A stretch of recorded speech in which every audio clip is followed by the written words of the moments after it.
2021 നവംബറിന് ശേഷം ജോലിയിൽ പ്രവേശിച്ച സംസ്ഥാനത്തെ 16,000-ഓളം എയ്ഡഡ് അധ്യാപകരുടെ നിയമനത്തിന് അംഗീകാരം നൽകാതെ സർക്കാർ. അംഗീകാരം കിട്ടാതായതോടെ ശമ്പളവുമില്ല. പലരും മറ്റു പണികൾ ചെയ്താണ് കുടുംബം മുന്നോട്ട് കൊണ്ടുപോകുന്നത്. എയ്ഡഡ് അധ്യാപകരുടെ അസോസിയേഷൻ നേതാവ് ഇജാസിന് പറയാനുള്ളത് നമുക്ക് ആദ്യം കേൾക്കാം.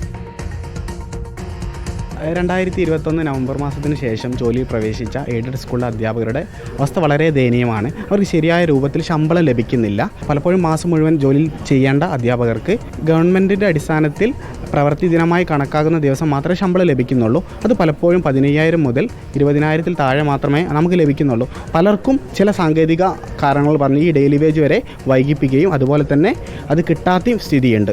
പല അധ്യാപകരും മറ്റ് ജോലികൾ ചെയ്തിട്ടാണ് ഉപജീവനം നടത്തുന്നത്. കോൺക്രീറ്റ് പണിക്ക് പോകുന്നവരുണ്ട്, മാർബിളിൻ്റെ പണിക്ക് പോകുന്നവരുണ്ട്, ഡെലിവറി ബോയ് ആയി ജോലി ചെയ്യുന്ന ആളുകളുണ്ട്. ഇവരൊക്കെ വേറെ ജോലി ചെയ്തുകൊണ്ടാണ് അവരെ ഉപജീവനം നടത്തുന്നത്. ഇത് എംപ്ലോയ്മെൻറ്റ് എക്സ്ചേഞ്ച് വഴിയാണ് നമ്മൾ ചെയ്യേണ്ടത്. ഭിന്നശേഷി സംവരണം പൂർത്തിയാക്കേണ്ടത്, ഭിന്നശേഷിക്കാരെ നിയമനം നടത്തേണ്ടത്. അപ്പോൾ പക്ഷേ അവിടെ ഭിന്നശേഷിക്കാരെ ലഭ്യത കുറവുണ്ട്.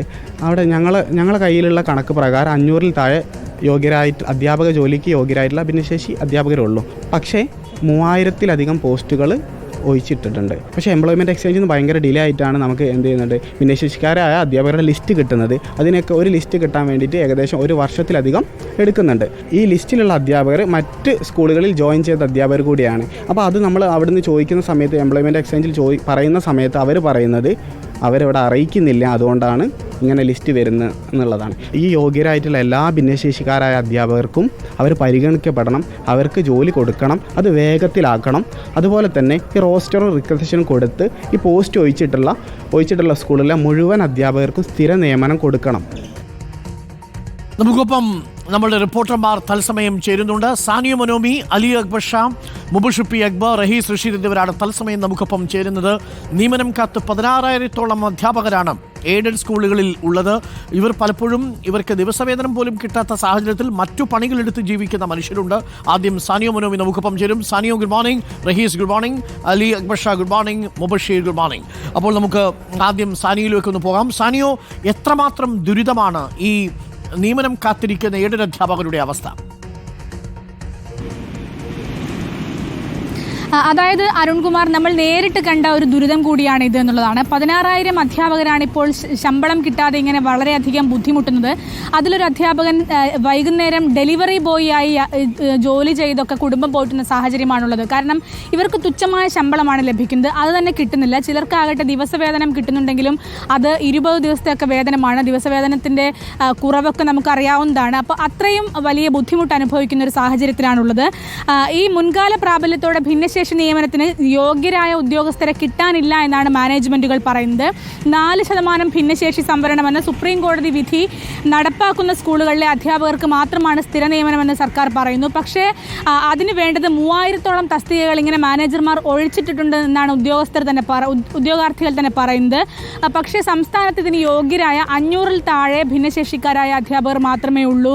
ഈ സീറ്റ് ഒഴിച്ചിട്ടുകൊണ്ട്, അതായത് ഭിന്നശേഷി സംവരണത്തിനുള്ള സീറ്റ് ഒഴിച്ചിട്ടുകൊണ്ട് ബാക്കി തസ്തികകളെങ്കിലും സ്ഥിരപ്പെടുത്തണമെന്നൊരു ആവശ്യമാണ് ഇവർക്കിപ്പോൾ പറയാനുള്ളത്. സംവരണ സീറ്റിൽ സർക്കാർ നിയമനം നടത്തിക്കോട്ടെ എന്ന നിർദ്ദേശവും ചിലർ മുന്നോട്ട് വയ്ക്കുന്നുണ്ട്.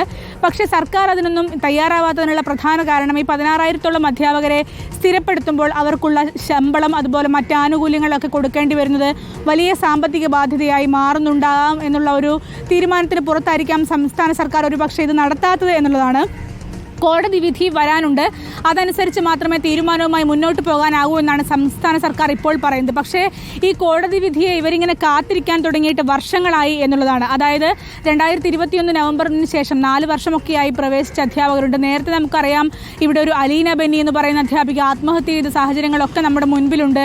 അതായത് കൈ നീട്ടുകയാണ് മറ്റധ്യാപകർക്ക് മുൻപിൽ. ഒരു ബസ്സിന് യാത്ര ചെയ്യണമെങ്കിൽ, അല്ലെങ്കിൽ ഒരു ഓട്ടോ വിളിക്കണമെങ്കിൽ, ഒരു ദൈനംദിന കാര്യങ്ങൾക്ക് വേണമെങ്കിലൊക്കെ മറ്റുള്ള അധ്യാപകർക്ക് മുൻപിൽ കൈ നേട്ടേണ്ടി വരുന്ന അതീവ ഗുരുതരമായ സാഹചര്യമാണ് ഇവരുടേത്. അരുൺ, ഓക്കെ, ഭിന്നശേഷി സൗഹൃദമാകണം എല്ലാ നിയമനങ്ങളും എന്ന് തന്നെയാണ് നമ്മുടെയും പക്ഷം.